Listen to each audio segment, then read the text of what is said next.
For those of you who are CPAs and working toward your CPE credits, you'll remember that you have to have 4 hours in ethics to meet your requirements. So this year we've asked, we have a speaker on ethics, Dr. Michael Urich, who's going to give a presentation to us. Dr. Urich, like Dr. Howard, has a very impressive list of credentials which are very difficult to read through. They're very lengthy, very impressive. But he's graduate director of the Masters of Science in Management program, Operational Excellence, at St. Vincent University. Dr. Urich teaches undergraduate and graduate courses related to organizational behavior, human resources, communication, and conflict, organizational culture, operations, and research methods. And he's received a variety of awards for teaching excellence. So we thought that this was a good follow-on to Dr. Howard's presentation.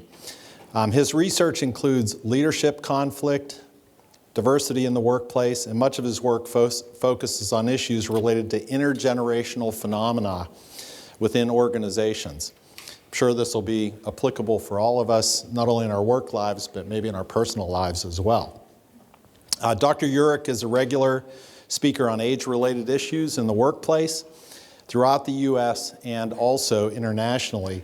And he's an active consultant on issues related to workplace interactions and organizational issues. So please join me in welcoming Dr. Urich. Thank you very much. Appreciate it. Thank you. I guess I'll use this one. Thank you. Well, thanks so much for having me here.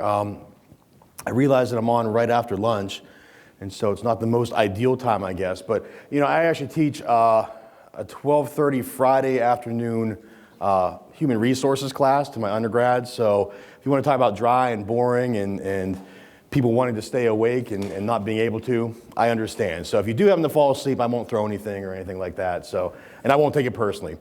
Today we're talking about ethics and values across generations.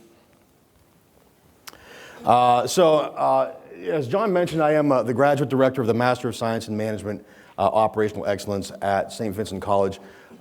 Great program, small, about 37 students and growing. Just got ranked a couple times by U.S. News and World Report, so we're really proud of that. Today I'm going to be talking about some of my research, okay, and some of what we cover in the program as well. I was an accountant, actually, undergrad. And my career began as an internal auditor. So, I was in a similar field, I guess, to many of you for some time, but then decided that wasn't quite for me. Decided I was going to go more the HR route and the more academia route. So, became very interested in ethics over the years, business ethics. And a lot of my research focuses on that. So here's our agenda today. We're going to talk about ethics and values. And then we're going to talk about perceptions of generational differences. So we're going to kind of switch gears just a little bit. We're going to be talking about values as they relate to different age groups in the workplace, or whether or not different values exist for different age groups in the workplace. Then we'll talk a little bit about what I call the generation myth. And we'll explore that concept a little bit more in terms of whether or not there are truly differences in values between different generations or not. And then we'll talk about some tensions in intergenerational interactions. People perceive that there are differences in values, and so we act on those, and that makes actually some interactions challenging to have in the workplace. So with your clients, with others that you'll work with in your office, and again, in everyday personal interactions with your family, perhaps.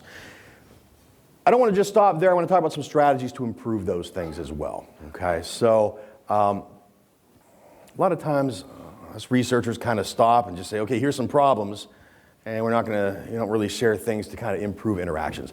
That's kind of what I want to do, is I want to maybe give some takeaways for how we can improve some of those challenges that we might experience because of perceived differences in values. Okay? Sound all right? Good? Okay. All right, cool. Okay. So,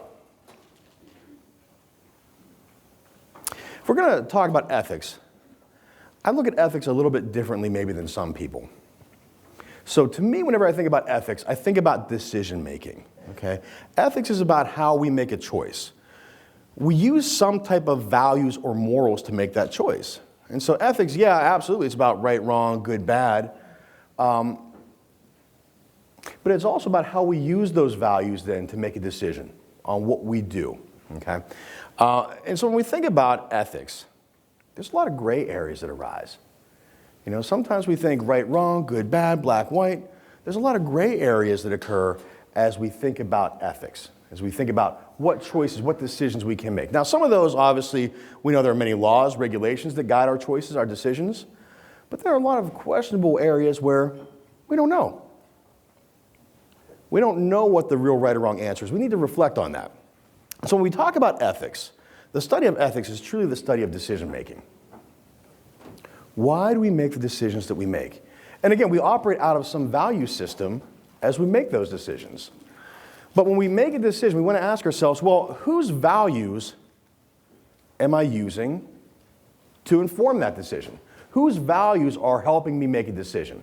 So when we think about that, we can think of a variety of different types of values and people that would influence the decisions that we make. On the personal side, how we define ourselves, we have a variety of different influences on what values we have. Maybe our political beliefs, maybe our family values, the ways we were raised, maybe our religious values, maybe just our personal likes and dislikes are all related to values that influence how we make a decision. Now, for the organizations that we work in, our organizations are obviously trying to influence the types of decisions that we make as well. How do they do that? Well, maybe the mission statement, maybe the vision statement, but even more holistically, that culture. When we think about organizational culture, we think about those values that an organization holds. And when we think and reflect on those values, the purpose of those is to try and behave in a certain way, to act in a certain way. But even more broader than that, in a broader sense, what informs our values? The community that we live in, society that we're a part of. And so we think and we reflect on the values that help make our decisions. All these things, and this is, by the way, not a comprehensive list of all the different groups or people or individuals that influence our values. So then what do I do about these values? How do I choose to behave in an ethical or unethical manner? There's really four components. This model actually was come up with by a group of researchers from Penn State many, many years ago. I say there's really 4 steps here. 4 steps to making a decision. First is moral awareness. Okay? Moral awareness is you realize that there's an ethical issue at stake. You realize there's an ethical issue that you're confronted with. Now, perhaps some issues are more morally charged than others. But I always like to ask my students, if you hear that alarm ring in the morning, I teach in the morning a lot of times, okay? And so sometimes you might be surprised that sometimes there's a couple of people coming in later or maybe deciding to sleep in. So I always say, when you hear that alarm clock ring in the morning, you have a choice. What do you choose to do? You kind of have that moral awareness. If you're morally aware that there's an ethical implication to either waking up and coming to class, maybe you'll be more likely inclined to do that. But if you're not aware there might be an ethical implication of doing that, maybe you'll sleep through that alarm. It won't really matter. My thought is that most decisions that we make, most if not all, have some level of ethics or values related to them. Any decision that we make, we're oftentimes using some values to make that decision. The funny thing is, I used to do a lot of consulting with, I lived in Cincinnati for a couple years. I did some consulting with their Chamber of Commerce. And I was working with a group of young professionals there. And these were individuals who were, I guess, probably mid-30s or younger, who were recently promoted to a managerial or leadership role in their organizations. And one of the things I asked them, they were in a leadership development program. We were trying to survey how effective that program was. So one of the things I asked them, I said, how often do you use ethics or morals or values to make your decision? And I was really surprised by the answers that I got. So I interviewed about probably 70 of these individuals. And over half, probably closer to 2/3, said, never think about them. I was shocked. Coming from my perspective, where everything is sort of an ethical decision, that kind of surprised me a little bit. And so what I try and talk about, my approach whenever I think about ethics is to be aware of the ethical implications of almost any decision that you make, okay? And so that's the first step to making an ethical decision, that moral awareness. Now then, moral awareness, we move on to moral judgment. I know that there might be some ethical implications about this decision. Now what do I do about it? What do I do about it? So moral judgment, there's really, I guess, 3 different levels, 3 things we can do. As we mature, we go through these 3 different levels. So the first level, though, is I'm just going to make a decision to minimize pain. I'm going to avoid punishment. Now, as we gain more experiences, hopefully throughout life, we move to the second level, where we decide, okay, I'm going to fit in with some expectations, some social norm. The norms maybe of those groups that I just shared with you in the last slide. Now, as I mature, as I get more experiences, maybe I'm forming my own values, my own morals of what's right or wrong. And I'm always constantly operating under those same principles for almost every decision that I make. And what are those things? Well, a couple of examples are here. So I can look at the consequences of a decision. So taking a consequentialist approach, I'm going to judge whether or not this was a good decision based on the outcomes. So if I'm a utilitarianist, I'm thinking the greatest good for the greatest number. If I'm an egoist, I'm thinking, how do I benefit from this decision? What are my own personal outcomes? I could also take a non-consequentialist approach, meaning I'm not really as concerned about the outcomes. So if I think about the ethics of duties, that's sort of a Kantian approach. Immanuel Kant came up with this. It's kind of related, I think, to what the last speaker said. He said, I want to ask myself, what would this organization be like if everybody worked like me? That's kind of what we're saying with Kantian ethics, the ethics of duties. How do we know what a duty is? I ask myself, what would the world be like if everybody did the same thing? And that's how I judge what a good or a bad decision is. That's what my duties are. And ethics of rights is respect for certain rights, like life, liberty, privacy, etc. And of course, virtue ethics. I'm adhering to some set of virtues that I personally hold, that I personally value, that I personally believe in. Now, again, this is not a comprehensive list of ways that we can make those decisions or different values that we could hold to inform our decision making, but this is a couple that might come through our mind as we're figuring out what to do as we become more morally aware. Okay. So that's moral judgment. After we figure out what we should do, then we move on to moral intent. Am I committed to it? I know what I should do, but now how committed am I to doing it? If you're committed, you'll follow through with that behavior, what you view to be an ethical decision. If you're not committed to that, you'll do the opposite perhaps. And so it's a very simple model, but this is why, as we're confronted with ethical dilemmas, why we choose to act in a certain way or not. And this is sort of the breakdown of that. Now, let's switch gears a little bit here, and let's talk about generational differences. Okay, so a lot of the work I do is on generational issues in the workplace. And so my spin on ethics today and values today is how that decision-making model and those values that we talked about play out when we interact with people in other age groups, in various age groups. And so why I think that generational differences are important to discuss. I mentioned how I was doing some consulting with that group from Cincinnati, that leadership development group. One of the open-ended questions that we asked them, very early on as we were consulting with them, we asked them, what's your number one challenge at work? Again, these are new managers, 35 and under.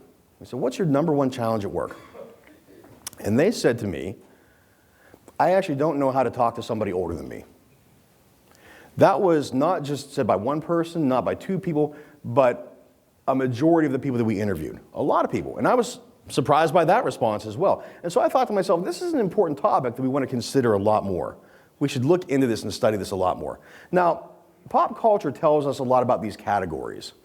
We've heard of these categories: Y, millennials, Generation X, baby boomers, veterans, also known as the silent generation. Generation Z is a big one as well, obviously up and coming, that you probably heard about. In my experience, I haven't worked a whole lot in consulting and in my research with Generation Z yet, because they're not really in the workforce largely yet. Now, in a couple years, maybe, but right now, not quite there. So really still the youngest in the workforce are those millennials, the Ys. These labels, you've probably heard about. You've all heard about these labels because they've been popularized by the media. And the way that we hear them talked about oftentimes is that if you're a baby boomer, you are this. And here's the the adjectives that describe you. If you're a millennial, you are this, and here's the adjectives that describe you. Well, on the research side, on the academic side, we've studied this. People have studied this, and actually we found out that a lot of those generalizations that are made actually are really exaggerated. Actually maybe are not as clear-cut as we think they are. And so what we do know, though, even if there aren't really clear generational differences, what we do know is that people perceive that they exist and that people act on them in the workplace so that they report that there are interaction challenges that they have. And so we understand that people, whether or not, and again, I'm not going to make a judgment to say that there are generational differences or not. A lot of people ask me that. They'll say, Mike, tell me about generational differences. And I'll say, I don't want to do that. I don't care. And they'll say, why don't you care? And I get asked this question over and over. And I said, because to me, it doesn't matter if there are differences between generations. What matters to me is that people are telling me that they're having a hard time interacting with people from other ages. And that's what I want to focus on. How then can we improve those interactions? Let's not focus on the differences. Let's focus on how we can improve the interactions. And so that's sort of my line of work and what I do. So it's those perceptions of generations, though, that guide those interactions. And oftentimes those differences are assumed to cause conflict. Okay? And you can even look at it, you can even see that conflict in the way that generations are discussed in some popular publications. One I have up here is called Beyond Age Rage. It's like, wow, rage. You know, that word rage is kind of charged already. You know, someone is a different age, so there needs to be some anger and aggression associated with that other person. Another one up there is called Boomers, Xers, and Other Strangers. You know, the way that we're labeling those things, other strangers, like that person is completely different from me, so I can't relate. Kind of makes that kind of barrier set up between these different age groups. Some recent research that I worked on. This is done with a colleague of mine, one of my colleague and mentor of mine, Dr. Jim Weber from Duquesne University. We published this in 2017 in a publication called Business and Society Review. Here's what we found. We took a look at that millennial generation, and we wanted to study, so remember how I talked about values informing our decisions? So on the one hand, values inform our decisions, our ethical decisions or unethical decisions. On the other hand, we hear about these generational differences and these values that we assume oftentimes are similar in people within a certain generational group. So we decided that we want to take a look at this millennial group, and we want to study values within individuals of that millennial group and to see how much are shared, how many of these values are shared among them, among these individuals. What we found is this, and I'll read this to you here. This research dissects the millennials' personal value orientations to explore if demographic differences such as gender, amount of work experience, business discipline, academic performance, and by the way, there's a lot of financial services and accountants in this sample as well that we studied, and academic performance reveal variations in the ethical profile manifested by millennials. The results show there are indeed numerous and significant differences within the values. Variations are found with nearly every demographic. So in other words, what does that mean? That means that industry, that means that we kind of used academic performance sort of as a default measure for intelligence, although there's some issues with that. But industry, role, intelligence, experience accounts for more of an individual's values than someone's generational group. And so that was one study that we found.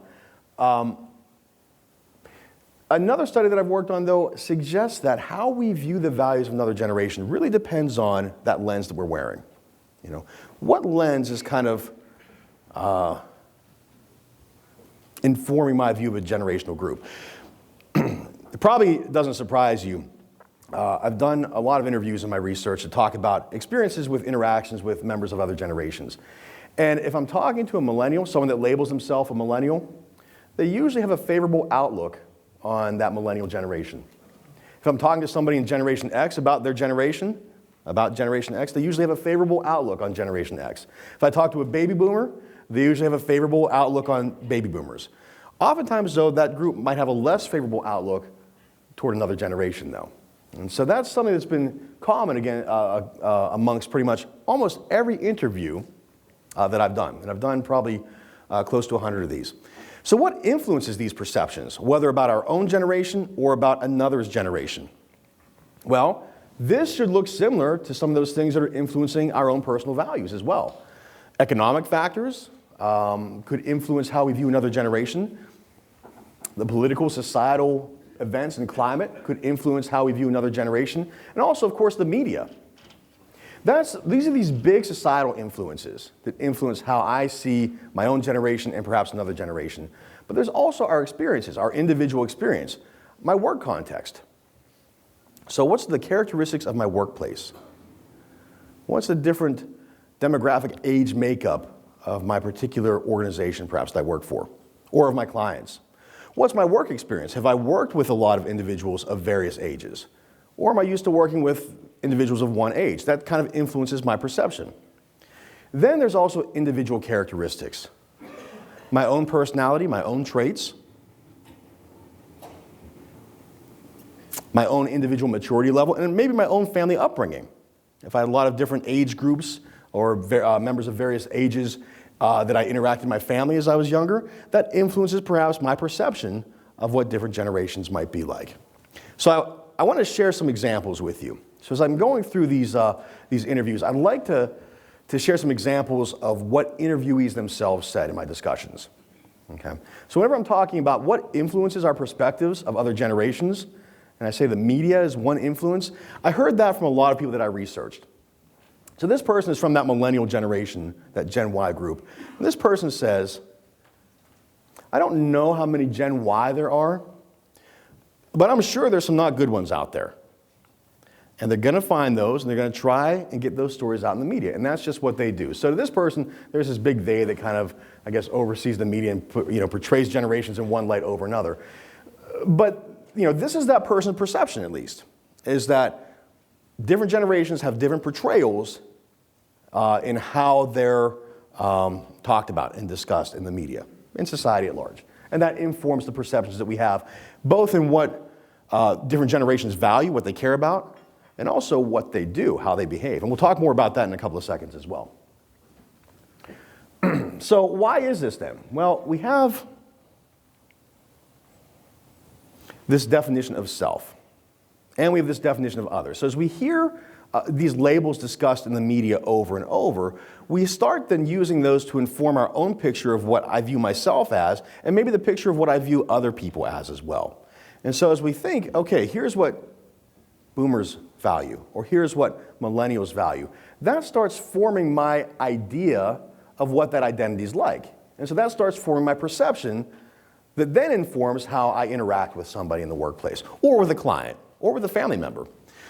It asks, this idea of identity then asks, who am I? Who are we? Who am I in the context of we? Who am I in relationship to this other age group? Okay. And in our interactions, that sets our expectations, our perceptions that we have. And I explore this idea. I wrote a book that came out last March called The Generation Myth. And in that book, I explore the idea of the generation myth by suggesting that there's an elusive connection oftentimes between birth year or belonging to a generational label and then a lot of an individual's not only behaviors but also values, what guide those decisions. Are there some commonalities perhaps? Maybe. Are there other things, as Dr. Weber and I found out in that publication we came out with a couple years ago? Possibly and likely there are some other things that also could explain why people care about certain things. Okay? Excuse me. Okay. So let's then talk about why this matters in the workplace. Well, why does it matter if we perceive people differently? If we perceive different generations to have different values or to act differently?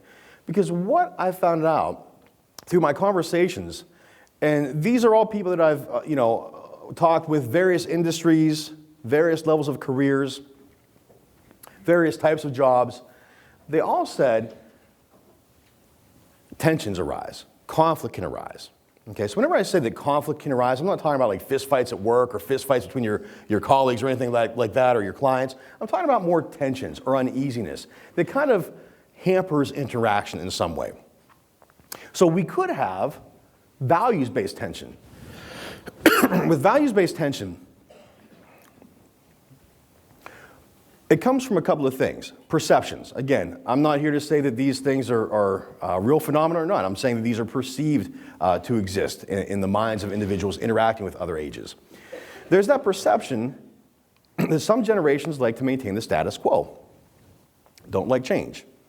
Whereas another generation might like innovation or might like change, might like to try and push the envelope on a regular basis. And those two different values, what we care about, how we make decisions at work then, conflict. And they cause some challenges in how we interact with someone that we perceive to be different than us. On the other hand, we also have this values-based tension of how we make our decisions, traditional versus progressive. On the traditional side, again, it's kind of related, I guess, to this idea of status quo and innovation. But on the traditional side, we care about more traditional values, even apparent in things like dress, appearance, versus more progressive values. And these things then inform our interactions too, how we view somebody else potentially to be. Now, we shouldn't just stop at values. As I mentioned before, values inform decisions. Decisions are a type of behavior. So when we think about these tensions that could occur in the workplace, yes, they occur because of values, but also these tensions occur because of differences in how we perceive people to behave. Okay? We've probably all heard about that millennial generation, the stereotype about them as being entitled. That's one adjective we've heard a lot about, I think, with regard to that generation. And that's one that I've heard about a lot in the interviews that I've done. This generation is perceived to be entitled. And so I see this come up a lot in my conversations. I perceive that younger generation perhaps to want things too quickly. They're entitled. And so whenever I interact with somebody, I have that kind of in the back of my mind. On the other hand, though, I'm earned. I earned this spot, and that's my perception of where I'm at. Similarly, we have a perception in terms of behaviors related to high-tech or low-tech.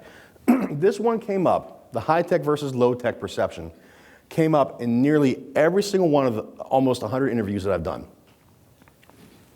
is that certain generations are perceived to work differently, how they leverage technology, or not, okay? And how that sense creates tension or conflict is that there appears to be sort of a disconnect in even how we can engage in the process and even how we can do our work. Because if one person's using a certain software or hardware or technology and another person is perceived not to want to do that, there's going to be some tension, perhaps, that results from there. Another one that's important, and I hear a lot, is that skilled versus unskilled communication. Well, this generation speaks differently, uses different language perhaps than what I'm familiar with, or in a different manner. So when we talk about skilled versus unskilled communication, we're talking about language usage, we're talking about media for how to communicate, and we're talking about communication style. We're even thinking about topics perhaps, what's appropriate to communicate, what's inappropriate to communicate. And there is that perception out there that different generations engage in communication in different ways. Now the last one is identity.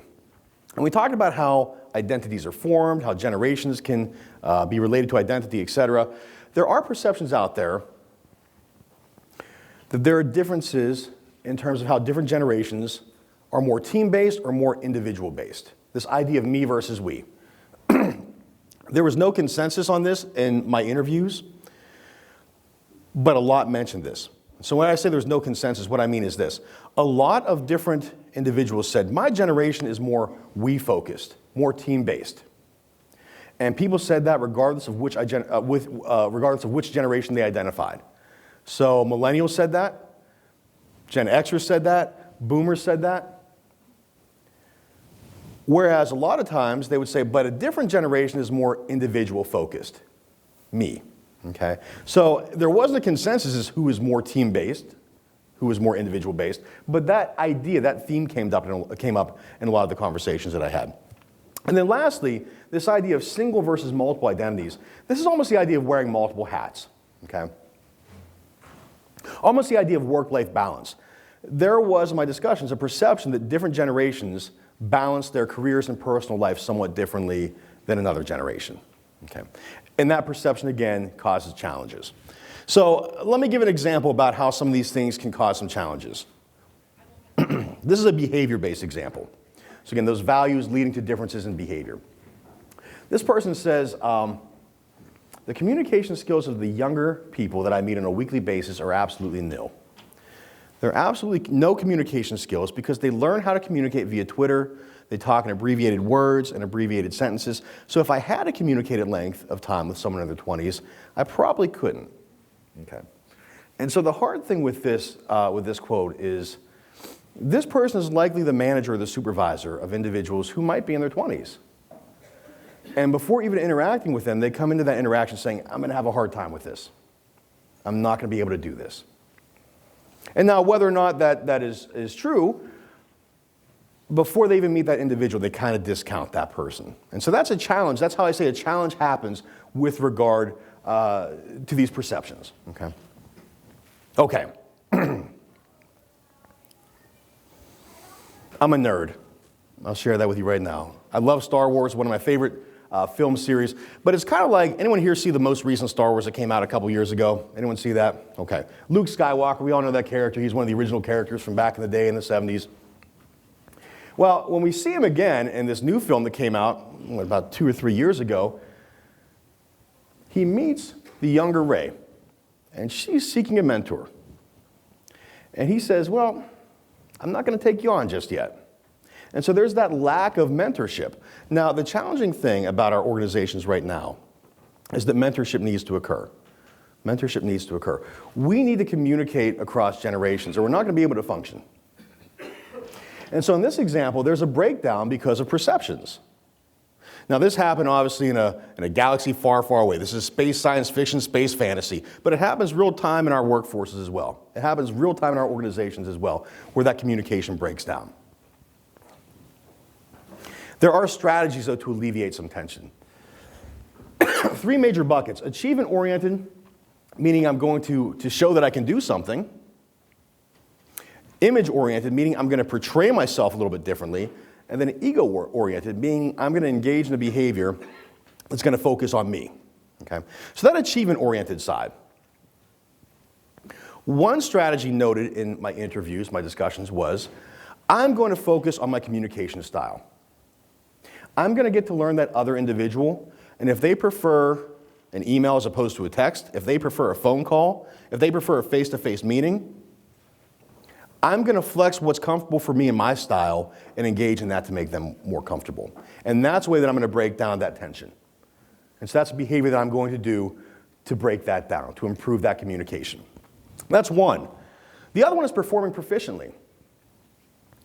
Sometimes we see somebody from a different generation. We say, well, do they really know what they're doing?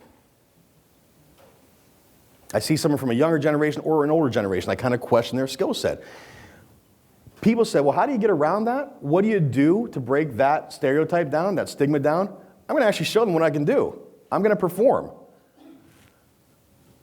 I'm going to show them I can get results. Okay. So that's achievement-oriented. The next category is more image-oriented. How we portray ourselves, how we portray information. One is being visible. There's a criticism that I heard in my discussions that some generations, preferred, with regard to work-life balance, more of the life side versus the work side. And so that was a criticism that I heard over and over again from my conversations. So they said, okay, if that's a stereotype that exists in my generation, I'm going to be visible. I'm going to make sure I'm not going to use flex time as much. I'm going to stay in the workplace. I'm going to be there from 9 to 5, whenever I need to be there to show that I'm here, to make the face time. Another one, though, is managing information to control image. This is one that I've heard a lot. I'm going to portray myself in a way that either makes me appear to be younger or older than I actually am. And by the way, I'm not saying that any of these strategies are necessarily good, bad, otherwise. I'm not saying how effective they are. What I'm suggesting is these are strategies that people in my discussions noted that they used in their interactions. So maybe these might be helpful for some of you, maybe they won't. For me, this managing information to control image was definitely helpful. Whenever I started my career as an academic, I was one of the younger people in my department. Okay, and so, in fact, now this has changed. Obviously, I've been at St. Vincent now for about 8 years, so I don't look as young as I used to. But back when I started, some people didn't think that.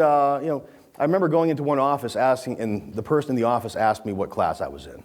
Well, I'm teaching here, so not really in a class. So what did I do? I grew a beard. And I started wearing glasses. My daughter broke my glasses recently, so I don't wear them anymore. I wear my contacts more often now. But I still have the beard. Why? Back then, it made me look a little bit older. And so I managed that information to control my image. Changing my appearance, actually, my physical appearance, to try and control that image to appear to be of a different age group, perhaps. Ego-oriented is another one. Ego-oriented is focusing on self. So the first type of strategy is I'm going to protect my own needs. In the interactions that I have with someone in another generation, I'm going to make my needs clear, or I'm going to focus on ways that I can get my needs met and how I interact with that person. I won't care what generation they're from. I'm just going to focus on what I want. The other one, though, is removing self.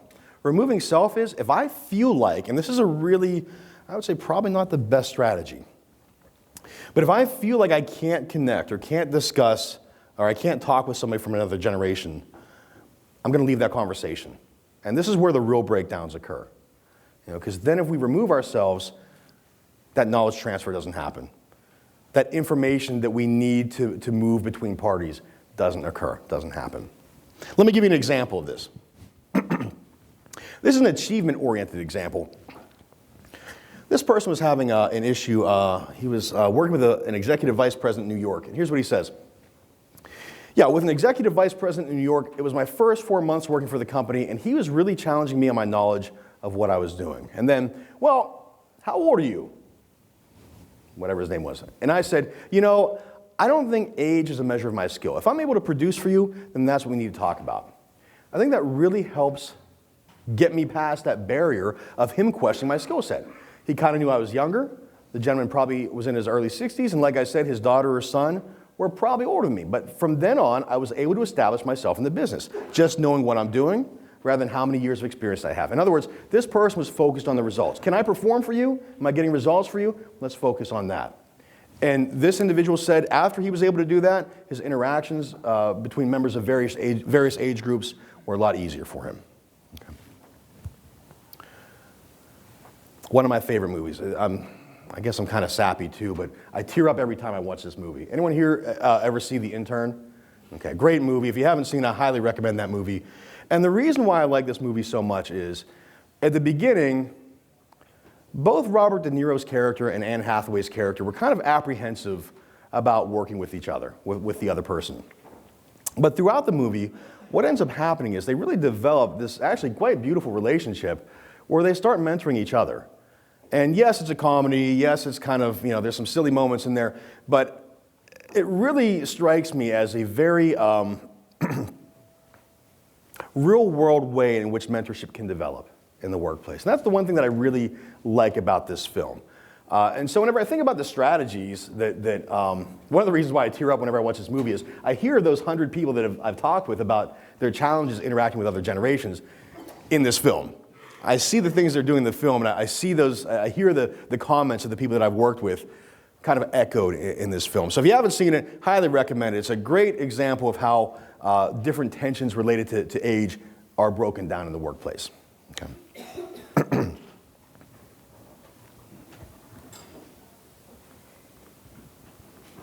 So what are some takeaways here? We talked about a lot of stuff. We started talking about how you make an ethical decision based on values. Then we switched gears and talked about generational issues. We consider whether or not different generations have similar values or different values. We talked about how values then influence behavior, etc. And so we explored that idea of whether or not, going full circle, whether or not different generations engage in behaviors that are more ethical than other generations. Some takeaways, though, from that discussion are this. You're engaging in decision-making on a regular basis. Those decisions have some moral implications. And what we value informs those decisions. Different age groups oftentimes are perceived to possess different values.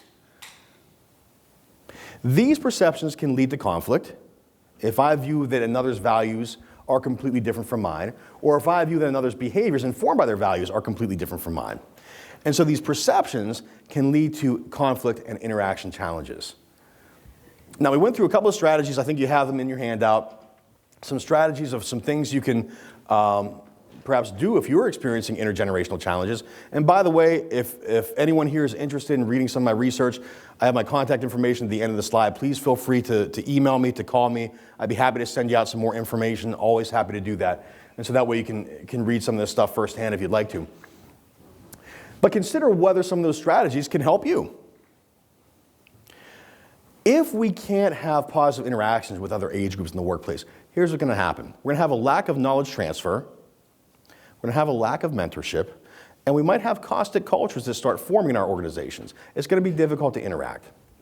So what I always recommend is to see that individual, not the stereotype. As I interact with somebody from another age group, I say, what's this person all about on the individual level? Not, what did I hear about this person in the news or in this blog that I've read? I also try and be mindful of my influences. What's informing my perception of both my own generation, my own age group, and maybe other age groups as well? And I try and question those assumptions that I might have. And I always ask myself, it's kind of interesting. Several of my interviewees, my conversations, suggested this. To end on a really positive note, I guess, some said, well, yeah, there might be generational differences, but also whenever I interact with somebody from another age group, I also like to figure out what's similar between us. And so that's what I always like to figure out too. Are we more similar or more different? And can we use those similarities to guide our discussions, to guide our interactions, rather than focusing on those differences? Okay. All right, so that's me. I think I have about 5 minutes left. Here's my contact information again. Happy to send you some more information out about this if you'd be interested. My email's there, social media is there. Feel free to reach out to me. My link to my blog at St. Vincent is there. And of course, the graduate program that I direct. But I do have a couple of minutes, I think, right? About 5, I think. So any questions, comments, thoughts? After lunch, huh? Yes. I think the growth is really cute, but I found the biggest thing in the workplace is the movement out there is how the different generations view how we color.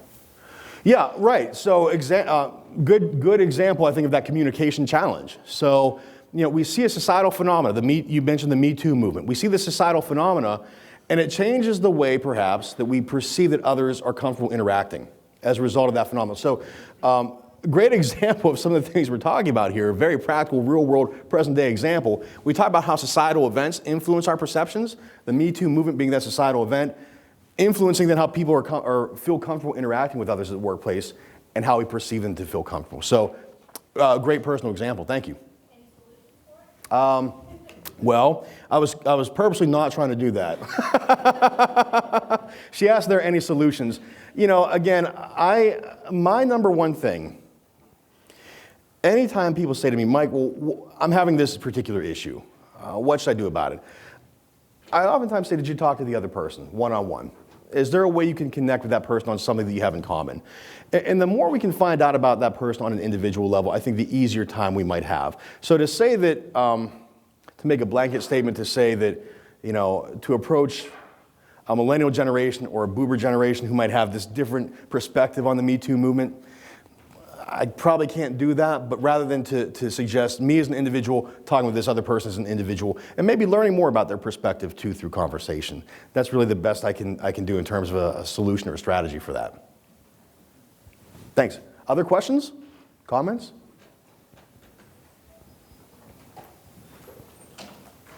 Yes? What's on the end of that chain? Oh, this is my wallet. I lose it. Yeah. So I have an 18-month-old who likes to grab my wallet all the time, so I got used to having that on me so she doesn't walk off and run off with it. There's not much in it, though. Other questions?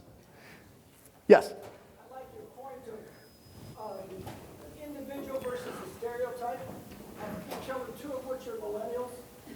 If I treated them both the same, there's no stereotypical similarities between the 2 of them. Mm-hmm. With the same cultural background, same upbringing, everything else.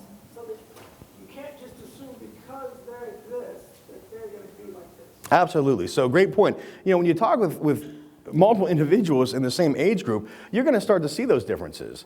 And that's really what informed my career in terms of investigating generational issues. My first job as an internal auditor, I worked with people of a variety of different ages. And I remember going through generational training and hearing about what this generation was supposed to be like. And then I'd go back up to my office, I'd work with somebody from that generation, and thinking to myself, that person's not like that at all. We're kind of missing the boat on how we're talking about generations. So I think it's a great example where with your two children, both the same age group, both vastly different in terms of their values, their behaviors, their attitudes. I think I'm out of time. Thank you so much for your attention. Maybe one, do we have time for one more? One more, okay. One of the tools that we use at work is a tool called Predictive Index. Okay. And one of the things we found is it measures behaviors. Okay. And it's actually the only tool that's legally allowed to be used for decision-making and hiring process. And what we've actually seen is that there's more differences between individuals than there are really generations. Yep. And that everybody is truly wired differently, and that dealing with different individuals has more to do with how they're individually wired. Absolutely. As opposed to almost anything else, more than anything. You know, if you think about it, people are really complex. You know, we talk about the idea of generational identity, but there's other types of identity. Role identity, family identity, religious identity, political identity. And so all of these are kind of in a person's mind as they're behaving, as they're making decisions on a regular basis. And so we didn't use that same instrument in the research that Dr. Weber and I did, but we came to a very similar conclusion to what you came up with. It was a different instrument, but again, we saw that there are a lot of variation within that generation that are more in the individual nature based on the complexity of each person. So great. Well, thank you so much for your attentiveness and for your comments. I really appreciate it. It's been great being here. Again, please feel free to reach out to me. It'd be great to hear from you all, and hope you have a great rest of the day.